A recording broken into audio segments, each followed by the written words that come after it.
At dumating kami sa Vigan City ng medyo maaga. Magsisimula na nga ang matatag curriculum para sa taong ito. Buong Region 1 ay pumunta dito. Yung school year ay mag-uumpisa na ang matatag curriculum sa grades 1, 4, and 7. So, isa tayo sa napili na dumalo sa regional training para sa grade 7 Filipino. So, tayo ay lubos nagpapasalamat kay Dr. Rowena Abad para sa pagkakataon na ito. Yes, dito sa Vigan City, ginanap ang training para sa matatag curriculum or para sa bagong matatag na curriculum. So, dinalihan ito ng iba't ibang mga school heads, mga education program supervisors sa 14 divisions ng Region 1. So, sadyang masaya at talaga namang natuto tayo ng husto sa nasabing training. Sobrang napakagaling ng ating mga training facilitators na pinamumunuan ni Dr. Dinah Bonao. Siyempre, araw-araw wala tayong ginawa kundi mag-aral ng mag-aral tungkol sa bagong matatag curriculum upang sa ganon ay ma-implement natin ng mahusay sa darating na taong panuruan.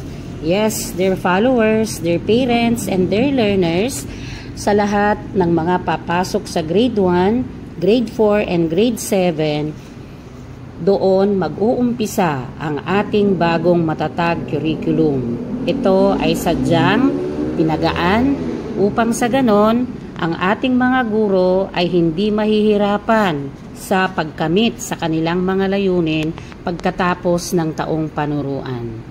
Okay, so nakikita naman ninyo dito sa video na talagang ang lahat ay masayang-masaya at sobrang nag-e-enjoy. Talagang sulit na sulit ang pondo na ginamit ng Department of Education para sa 5 araw na ito. So, shout out sa aking mga roommates, Ma'am Thea, Ma'am Camille, Ma'am Gay, and binisita din kami ni Ma'am Melinda at ni Ma'am Mia. Pagkatapos ng training, para ma-distress tayo, pinuntahan naman natin ang Hidden Garden. Sadyang napakaganda na ng Hidden Garden. Pagkatapos ng napakaraming taon. Ano ba yung last year na pumunta tayo dito? Hindi ko na rin matandaan. Ang daming mga pagbabago sa Hidden Garden. Napakaganda ng mga halaman dito. So sa lahat ng mga nagbabalak na bumisita sa Hidden Garden, kahit saang sulok ng bansa man kayo galing, hindi masasayang ang inyong pagpunta dito. Ang pinakamagandang good news para sa Hidden Garden, ito ay libre, walang entrance. Makikita ninyo ang kabuuan nito nang wala kayong babayaran. Siyempre, napakaraming mga halaman dito na sadyang ang gaganda at siyempre may mga masasarap din na pagkain. Sa 5 araw na training natin, talagang combination ito ng hindi lang pag-aaral, tayo ay nag-i-ehersisyo bago mag-umpisa. At ang mga kasama ko talagang bigay na bigay, lalong-lalo na yung mga batang-bata pa. Talagang sila ay very active. Halos lahat ay talagang very active. And thank you to Hotel Linda. Kasi talagang napakasarap ng mga inihahain nila para sa mga participants ng nasabing training. Ganon din ang kanilang pagtanggap sa atin. Talagang this is one of the best venues dito sa Region 1, Hotel Linda. Talagang ang mga staff nila napakabait at sobrang sarap ng kanilang mga nihahandang pagkain. So, sa mga nag-aabang-abang tungkol sa matatag curriculum, talagang napakagaan ng magiging curriculum natin sa grade 7 para sa taong panuruan at sa susunod naman ay grade 8 and then sa susunod grade 9 and so on and so forth.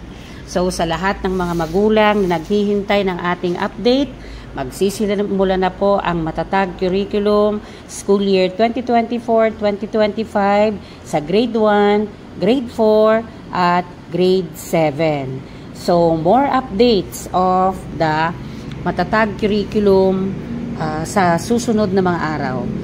Hindi natin pinalampas ang pagkakataon na nasa Bigan tayo upang masaksihan ang magical fountain o ang water fountain nila na talaga namang kinikilala sa buong bansa. Para sa akin, this is my dream. Nakita ko na ito noon. Pero sa pagkakataon na ito, binigyan ko talaga ang aking sarili ng sapat na pagkakataon. Inulit ko pa, 2 beses ko siyang pinuntahan para talagang i-enjoy ko ang fountain. At talaga naman, napakadaming tao at napaka-magical ng fountain. Sobrang napakagaling, napakaganda. Sa lahat ng mga nagbabalak na bumisita ng Vigan, Ilocos Sur para lang makita ang fountain, sulit na sulit ang inyong magiging biyahe.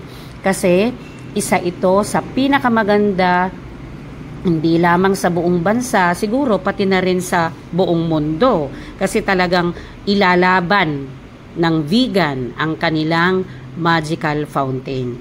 So, sa lahat ng aking mga natutunan sa aking training na ito, ako ay handang-handa na upang aking ibahagi sa ating pinakamamahal na dibisyon, ang San Fernando City Division. At sa lahat ng mga dadalo at mag-a-attend ng mga guro, mga punong guro, 10 ng mga mag-aaral na makikinabang para sa magiging division training na ito.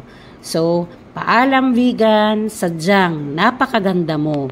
Tunay ka nga na yaman ng Rehiyon 1 at ng ating pinakamamahal na bansang Pilipinas.